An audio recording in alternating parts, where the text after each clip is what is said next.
تاسو ټول ورته کېنئ کو څوک تیزئ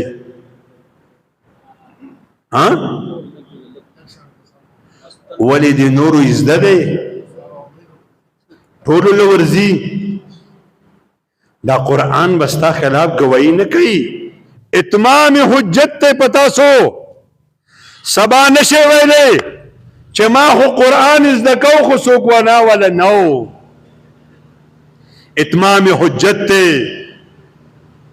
تاسو صادر ټک وخی زما کار دی تبلیغیان آوازو کی اللہ مو پا ایمان خوشحال کا د دعا نرستو د مانزن نرستو با زمون یورور د ایمان او د اسلام او د دین پا بارک خبر کئی چه مونگ او تاسو ورتکینو اللہ با اجر راکی تتادر تکوئی مڑا دا وزگار دی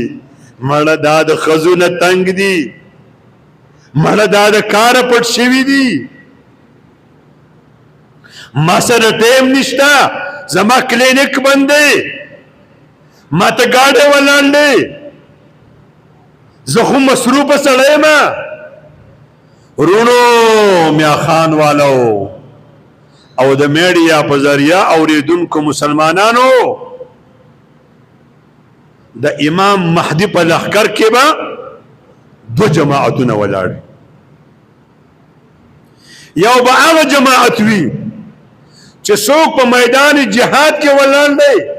تور او ټوپک او تماچا او کلاشنکوف زده کړی دی او غوپې وخلی شي په اوبو کې ګاډو نه ټوپ وخلی شي او ډز کولی شي ټینک چلولی شي توپ چلولی شي یو به هغه خلک او یو به حدیث مبارک کې راځي هغه جماعت وي چې دوی له به د جهاد یوه خبره نه ورځي لیکن د زړه نه به ډېر پاک وي دا به تبلیغیان وي چې الله رب ذوالجلال به ورته په عین موقع کې د جهاد تمام امور وښیي او دا به د امام مهدي په لښکر کې ملګري شي نو ای زما وروڼو چې ته وایې زما سره ټیم نشته او د قیامت په سخته ورځ وایي یا رب نفسي نفسي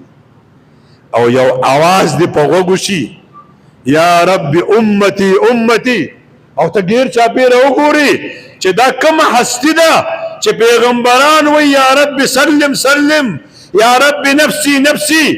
او یو اواز راځي یا رب امتی امتی او ستا دې صدا ته غوږ کېدي او تا ته په یو ډیری تا ته د یو طرف نه یو اواز راشي چې یا رب امتی امتی او ته یو هستی ته وګوري چې د نور نه ښایسته د پیو نه تک سپین د نور نه ډک د ګلاب نه ښایسته خولې پې بهیږي کله یو خوا منډه کله بل خوا منډه او اواز لګوي یا رب امتی امتی او ته او زه پسې لاړ شو یا رسول الله یا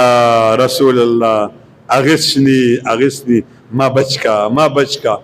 او ما ته وګوري څوک ته هغه بنیرې نه ته هغه میاخانې نه ته هغه کارلنګې نه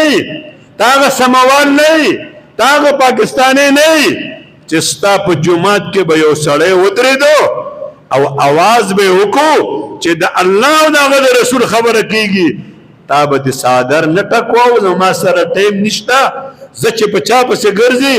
نن ستا د شفاعت دپاره زما سره ټیم نشته څه به وایو ورته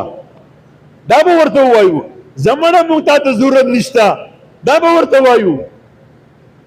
تو لعنت زمونږ په خولو چې په خولو کې ډوب یو د بچاو مو یو سړی دی چې هغه وایي یا رب امتي امتي بل مو بچاو نشته څه به وایو ورته راځئ وروڼو نن مونږ دا موقع ځان سره په لاس کې والو چې نن مونږ قرآن ته کښېنو دا قرآن کو ختمېدی نه نو ستاسو